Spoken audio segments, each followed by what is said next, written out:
These people had one thing in common. They knew they had it in themselves. They knew they could be something beyond where they were.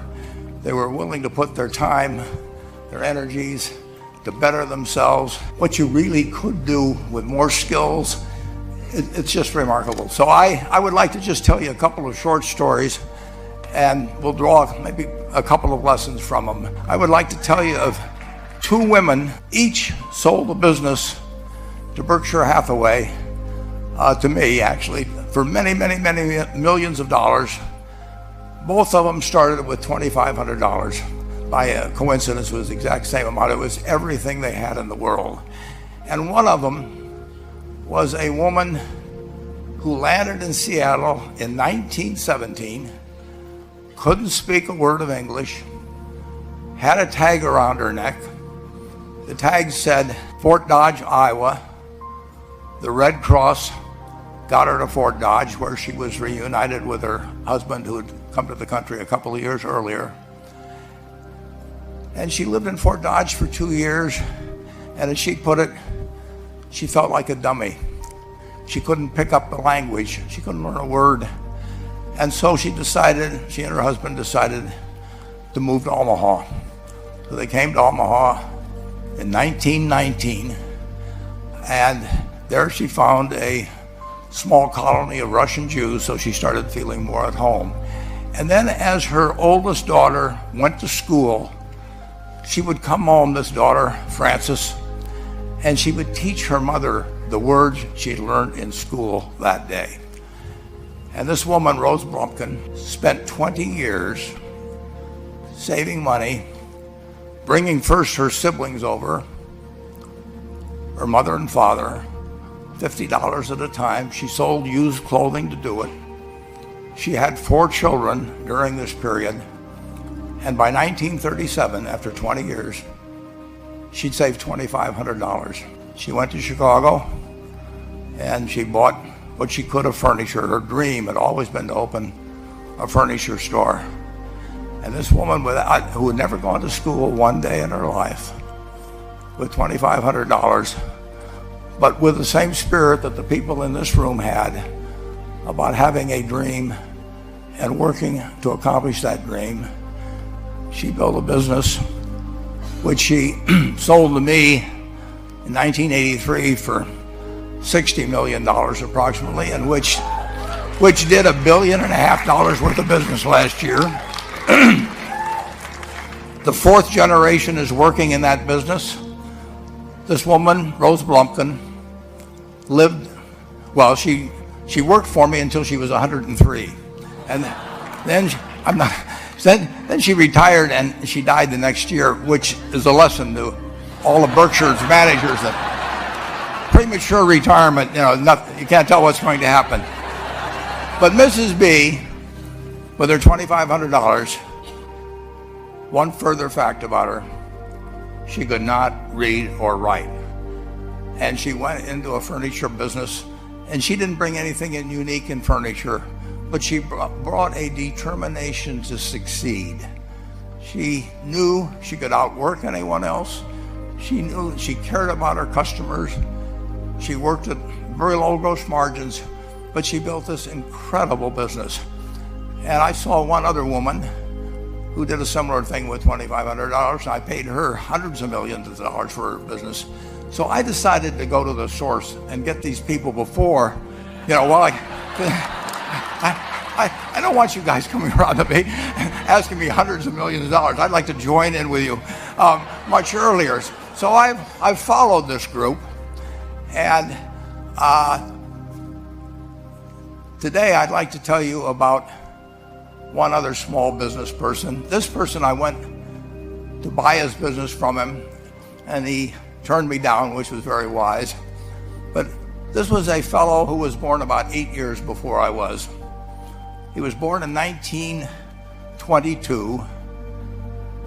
He was we'll call him Jack, lived in the Midwest. He was a pretty good athlete, didn't like school much. And I'm going to tell you one thing early in the story. Maybe you can figure out who the guy was. The company he built hires more college graduates each year than any other company in the United States. And this fellow, who was destined for this but did not know it, Jack, went to college for a year and then dropped out. He really wasn't that interested in school. And the year he dropped out was 1941.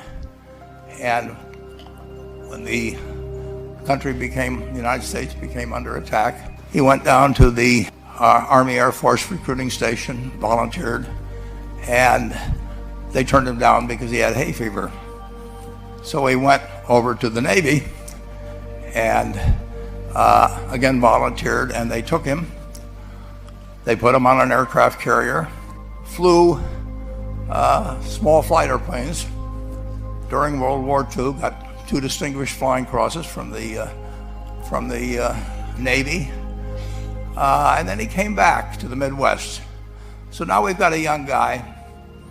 Probably by this time he would be 23 or 24 years old.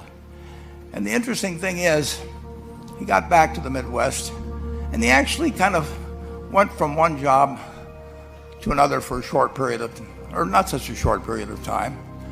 And he finally became a used car salesman at a Cadillac dealership in St. Louis, Missouri. And at age 35, having moved up in the organization, the sales organization, he said to his boss, could I go into car leasing business with you? The boss said, well, if you'll cut your salary in half and you'll come up with, I think it was $25,000, which he borrowed, we can become partners in a car leasing company. So my friend Jack started at age 35 in the car leasing business. And he had 7 cars. It was pretty slow. In fact, one of the things he did was whenever the phone rang, he let it ring 3 or 4 times so people would think that he was very busy answering other phones. And of course, it was the only call he was going to get all day. So his first venture was okay, but it wasn't really going to go anyplace. And there's a lesson in this for all of us. At age 40, he decided, with 17 vehicles, 17 cars, he was going to go into competition in the rent-a-car business. So now he's taking on Hertz and Avis and National and people like that who have hundreds and hundreds of thousands of cars, and he's got 17 cars, and his cars aren't any different than theirs. I mean, he's buying them from General Motors or Ford or Chrysler, and he can't get the airport locations. Those companies have them all sold up. But he was determined that he would basically offer the customer, can't offer him a different car, but he can offer them friendlier service than they've ever seen. And so he started a company. He named it after the battleship that he'd flown from in the Pacific, which was the USS Enterprise. And he died about a year and a half ago. But when he died, his rent-a-car company, starting with those 17 cars, was worth more than Hertz and Avis and all the rest of the rental cars put together. The man's name was Jack Taylor, and his son, Andy Taylor, is a good friend of mine, runs the business now. A grandchild is in the business. There'll probably be a 4th generation along the line. So this man, in the United States, he didn't invent artificial intelligence. You know, he didn't do anything that, just like Mrs. B selling furniture, I mean, that any one of us could have entered those businesses. But he lived by the creed, basically, of delighting his customers and working with people and establishing the relationship with them so that they in turn would want to delight the customers. He couldn't go out there and take care of every rental car possibility, but he learned how to project himself and his attitude toward his fellow man and his desire, to make a friend out of every customer. He managed to take very ordinary cars and turn them into this extraordinary business from virtually nothing. And it illustrates several points. One is, you don't necessarily get it right exactly right the first time. I mean, the car leasing business, basically you were competing on the cost of money to finance cars, and it's very hard to delight a customer when you just give him the car and tell him to send you a monthly check for 5 years and you'll be back at that time. So his talents were being wasted basically in that business. But at the age of 40, with all of that experience behind him, he found the golden key. He took a very ordinary business and turned it into an absolutely extraordinary operation. And just like Mrs. B or Rose Blumpkin did with furniture. And he didn't worry about whether the Federal Reserve was going to tighten or ease. He didn't worry about whether the stock market was up or down yesterday. He didn't worry about the things he couldn't change, but he did focus on the one thing he could change, and that was the customer's experience. And I have seen the one that got away, Enterprise. I went down to Florida and tried to talk him into selling to Berkshire, and he was smart enough not to do it. Probably the value of the company has quadrupled since I made that visit. But he was smart enough to see that he would find that business. Henry Ford, as you may know, failed twice before he started the Ford Motor Company in 1903. I mean, the test isn't whether you get the greatest business idea in the world the first time out. The test is whether you keep learning as you go along what your strengths are and what you can do for your customers, what you can bring especially to the party. And to do that, you need the education that I know you've received through 10,000 small businesses, but you need a genuine desire day in, day out to delight the customer. I've never seen a business, and I've seen a lot of businesses, but I've never seen one that delights the customer that doesn't succeed. I mean, what you want is that customer the next day when they think, do I want to rent a car or do I want to buy some furniture? What goes through their mind? It's the place where they've had a great experience.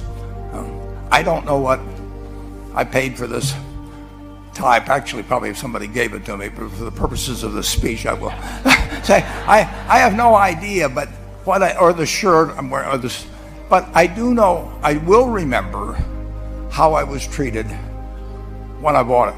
I mean, you long forget about the price, but you never forget whether you had a good experience or a poor experience with the purchase experience. And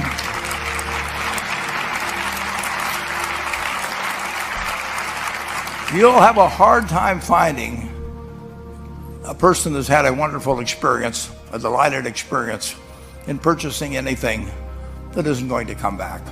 And similarly, the memory is of rudeness, indifference, whatever it may be, they're never going to come back. And as a small business owner, and as you grow, you have to not only be able to project that interest in people's well-being, in delighting them yourself, but you have to do it through other people. And you won't be able to do it through people who themselves do not feel they're being fairly treated, that their views aren't appropriately considered. So you really do have to learn to multiply yourself through other people. I advise the young people that come to Omaha We have a number of classes. In terms of your personal life, the most important decision you'll make is the spouse that most of you will likely have. And it's very important to surround yourself with people that are better than you are. You are going to move in the direction of the people you associate with. So you constantly.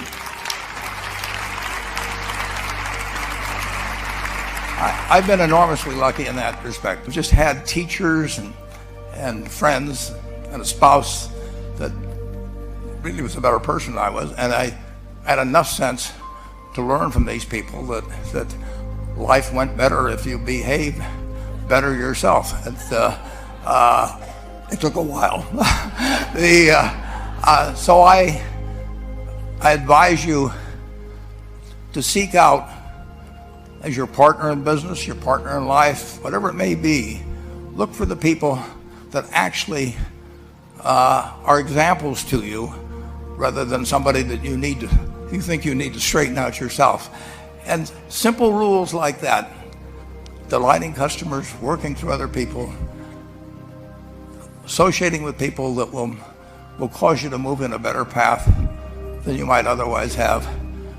They will take you so far in life that it's hard to believe. I mean, they took Rose Blumpkin without being able to speak a word of English, and couldn't read or write, and they took her to what is now a $1.5 billion business. And incidentally, there's been no money put in it since the $2,500. That's been the total capital paid into the Nebraska Furniture Mart.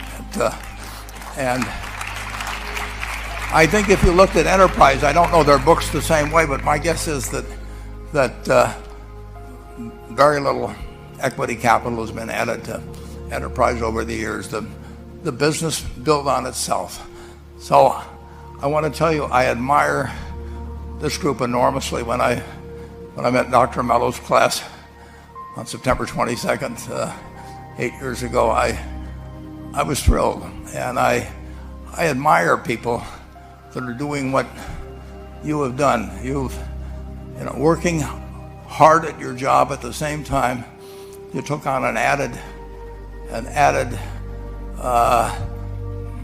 really a lot of hard work to further your skills.